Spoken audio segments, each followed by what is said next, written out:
اپنے زندگی میں خوشی لانا چاہتے ہو تو میرے نبی والی زندگی سیکھو، اللہ کے واسطے نبی کی زندگی پڑھو، اللہ کے واسطے قرآن پڑھو، اللہ کے واسطے علماء سے جوڑ بیٹھاؤ، اللہ کے واسطے۔ اب تو کتابوں کی ضرورت ہی نہیں ہے، اے فون چی ہر شے کے لیے ٹھوک چھڑی، فون پہ تم اپنے نبی کی سیرت پڑھ لو۔ اپنے ایک بہت بڑا تاجر تھا وہاں ادھر پاکستان میں، تو ہم کھانے پہ کٹھے تھے تو اس کے فون کی گھنٹی بجی، اس نے یہاں فون لگایا اور ادھر کھانا شروع کیا۔ پورا آدھا گھنٹہ وہ لگا رہا، ایدے بھی تے ایدے بھی۔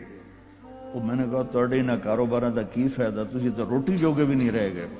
کہا جی وہ بہت بڑا جرمنی میں مال پھنس گیا تھا تو وہ اس کے لیے پھر بڑی اہم کال دی۔ میں کہتا وہ کرما لے روٹی پھر بعد ہی کھا لے، میں روٹی کھانے کے بھی قابل نہیں چھوڑا ہم۔ تو میرے نبی کی زندگی، جب آپ گھر میں ہو تو اپنی بیوی کو عزت دے، بیوی خاوند کو عزت دے، کبھی اونچ نیچ ہو جائے۔ یہ دنیا ہے، یہ جنت نہیں ہے، یہاں اونچ نیچ ہوگی۔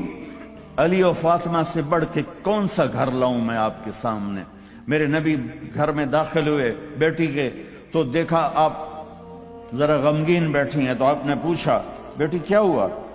کہ جی میرا اور علی کا جھگڑا ہو گیا۔ تو آپ نے فرمایا علی کدھر ہے؟ کہا جی باہر نکل گئے۔ تو اب یہ نہیں آپ نے کہا کہ میں تو سسر ہوں، میں کیسے کہوں میں اپنے داماد کو ڈھونڈوں۔ آپ خود ڈھونڈنے نکلے، کسی سے نہیں کہا کہ جاؤ علی کو بلاؤ۔ جب گئے تو وہ مسجد میں لیٹے ہوئے تھے اور کمر پہ مٹی لگی تھی، تو آپ نے پیار سے کہا ابو تراب اٹھو۔ یہ ٹائٹل آپ کو ہمارے نبی نے دیا، ابو تراب اٹھو۔ ان کو اٹھایا، کچھ نہیں کہا، ساتھ لائے اور گھر میں آ گئے۔ کچھ نہیں پوچھا کیا جھگڑا تھا، کیا لڑائی تھی۔ ہماری طرف دیہاتوں میں پنچایتیں ہوتی ہیں نا جھگڑے، تو وہ پوچھنے والے ہور لڑا کے کم ہور بخا دیں دن۔ ہاں بھئی تو کی آکھیا، ہاں بھئی تو کی آکھیا، اسے کہے تو میں آکھیا نہیں ہو سکا، تو آکھیا، اسے کہے تو میں آکھیا نہیں ہو سکا، تو آکھیا۔ بھائی تھی لڑائی ہو کے صلح دی بجائے ہو لڑائی ہو جاندی۔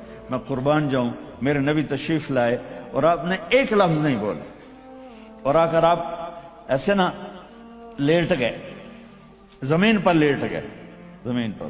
ادھر حضرت علی کو لٹایا، ادھر حضرت فاطمہ کو لٹایا۔ اب مجھے دیکھنا، یہ ہاتھ علی کا پکڑ کے یہاں رکھا، ادھر سے بیٹی کا ہاتھ پکڑ کے یہاں رکھا علی کے ہاتھ پر، یہ دیکھ رہے ہو، اوپر آپ نے اپنا ہاتھ رکھا۔ اب یہ علی کا ہاتھ، یہ فاطمہ کا ہاتھ، یہ میرے نبی کا، اور کہا تم دونوں بولو ہماری صلح ہو گئی۔ کچھ نہیں پوچھا کیا ہوا، بکا تم کو ہماری صلح ہو گئی۔ تو دونوں نے کہا یہ ہماری صلح ہو گئی۔ تو آپ اتنے خوش نکلے کہ صحابہ بھی آپ کے چہرے کی خوشی کو دیکھ کر پوچھنے لگے یا رسول اللہ آپ تو بڑے خوش نظر آ رہے ہیں۔ تو آپ نے فرمایا میں علی و فاطمہ کی صلح کرا کے آ رہا۔ تو اس سے اونچا گھر اور کہاں سے میں دکھاؤں آپ کو؟ یہ دنیا ہے، اللہ کے واسطے اپنی اولاد کے لیے، اپنے لیے، اپنے گھروں کو خوبصورت بناؤ نبی والے اخلاق کے ساتھ، نبی والی محبت کے ساتھ۔ میں کیا سناؤں آپ کو؟ آپ نے حضرت عائشہ سے فرمایا عائشہ سنو، دھیان سے سنو۔ آپ نے کہا عائشہ مجھے جب سے پتا چلا ہے کہ تو جنت میں میری بیوی ہے، مجھے موت ہی اچھی لگنے لگ گئی۔ اور عربوں کے ماحول میں، عرب کے ماحول میں کوئی یہ کہتا مجھے بیوی سے عشق ہے تو عیب سمجھتے تھے، اور کوئی کہتا میری محبوبہ ایسی تو کہتے واہ واہ۔ یہ عرب کا ماحول تھا، جیسے یہاں گرل فرینڈ کا بوائے فرینڈ کا چل گیا ہے۔ اللہ ہمارے بچوں کو پاک دامنی نصیب فرمائے۔ تو عرب اس میں نا کوئی نہیں جھجکتے تھے، کھلم کھلا۔ وَهَلْ تَبْكِينَ، اپنے لیلا مجنوں کا نام تو سنا ہوا ہے، یہ صحیح لوگ ہیں، ساڑھے ہیر رانجے تو سارے کوڑے قسم۔ وَهَلْ تَبْكِينَ لَيْلَا إِذَا مِتُّ قَبْلَهَا وَقَامَ عَلَى قَبْرٍ نِسَاءٌ نَوَائِحُ كَمَا لَوْ أَصَابَ الْمَوْتُ لَيْلَا بَكَيْتُهَا وجاد لہا دمع من العین صافح، میں نے 2 شعر پڑھے، ہر شعر میں وہ لیلا کا نام لے رہا ہے، لیلا کا نام لے رہا ہے۔ یہ کلچر تھا عرب کا کہ معشوقہ سے محبت کا اظہار فخر، اور بیوی سے محبت کا اظہار، اور تو رن مرید ہو گیا، تو زن مرید ہو گیا۔ یہ ماحول سمجھ میں آ گیا؟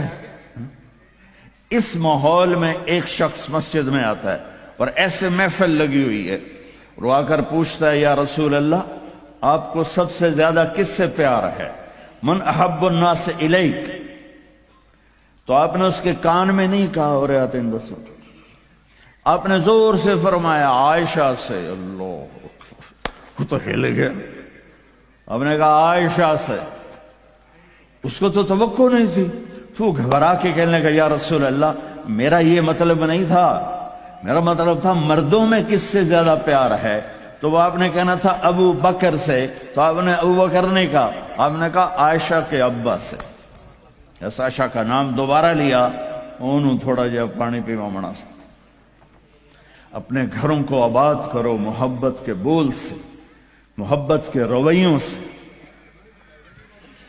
محبت کی باتوں سے درگزر کرو، برداشت کرو۔ یہ میرے نبی نے زندگی سکھائی ہے۔ حضرت عمر کا فرمان ہے ما اکرمہن الا الکریم وما اہانہن الا اللئیم۔ بیوی کو وہ عزت دیتا ہے جو شرافت والا ہوتا ہے، اور بیوی کو وہ ذلیل کرتا ہے جو کمینہ ہوتا ہے۔ اتنا سخت لفظ کہیں نہیں استعمال ہوا کہ کمینہ آدمی بیوی کو ذلیل کرتا ہے اور شریف آدمی بیوی کو عزت دیتا ہے۔ تو میرے بھائی بہنوں، اللہ کے واسطے میری فریاد سنو، تمہارے گھروں کی خوبصورتی میرے نبی کی غلامی میں ہے۔ یہ ڈبل جابیں چھوڑو، یہ بڑے بڑے گھروں کی دوڑ چھوڑو، بڑی بڑی گاڑیوں کی دوڑ چھوڑو، اپنے گھروں کو بچاؤ اللہ کے واسطے، کیونکہ یہاں کی نسل خطرے میں ہے۔ پاکستان میں کوئی برے سے برا بچہ بھی ہوگا تو ایتھیسٹ نہیں بنے گا، اسلام نہیں چھوڑے گا، یہاں اسلام چھوڑ دیتے ہیں۔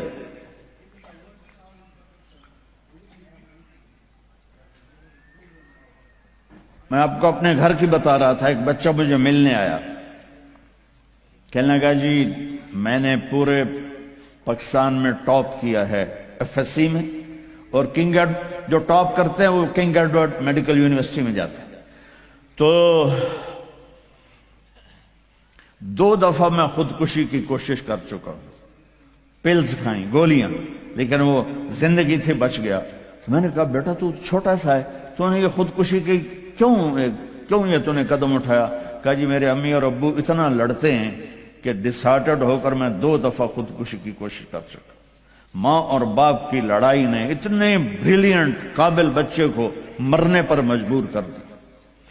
کوئی بھوک نہیں تھی، سوکھے تھے، اچھا خوشحال گھرانہ تھا، لیکن خامد بھی بد زبان، بیوی بھی بد زبان، تو بچے خودکشی پہ آ گئے۔ بھائیو اگر آپ اپنے آپ کو خوبصورت بنانا چاہتے ہو، دیکھو میں ہاتھ جوڑتا ہوں، سب دیکھو، اس زبان پہ قابو پالو۔ یہ زبان خوبصورت ہو گئی، دل جڑ جائیں۔ یہ چند روزہ زندگی ہے، میرے نبی کی 2 سنتیں لے لو، ایک زبان پہ قابو، یہ اس زبان پہ قابو پالو، اس زبان پہ قابو پالو، اس زبان پہ قابو پالو، تو آپ کے گھروں کے 90% مسائل ختم ہو جائیں گے۔ اور دل کو سب سے صاف رکھو، اور اپنے ایک دوسرے کا ہاتھ بٹھاؤ، اپنے بچوں کو اپنی دولت سمجھو، ان کو یہاں اچھا مسلمان بنا کے چھوڑو۔ اب یہ نسل یہاں رہنے والی ہے، واپس نہیں جائے گی، نہ تم جاؤ گے نہ تمہاری نسلیں جائیں گی۔ ایک پٹھان کوئی بیٹھا ہو تو پہلے معافی مانگتا ہوں، تو ایک پٹھان کا خرگوش گم ہو گیا، تو لوگوں نے افسوس کیا کہ خان جی آپ کا تو خرگوش گم ہو گیا۔ تو وہ کہنے لگا ارے بھائی غم نہ کرو، ہم نے اس کو نسوار کھلایا ہوا ہے، جب نشہ ٹوٹے گا ہمارے پاس ہی آئے گا۔ تو تمہیں آسٹریلیا کی نسوار لگی ہے، تم پاکستان واپس جاؤ گے؟ نہیں جاؤ گے، ادھر ہی رہو گے۔ لہذا یہاں اس طرح زندگی سیکھو کہ آپ کی نسلیں اسلام پہ باقی رہیں۔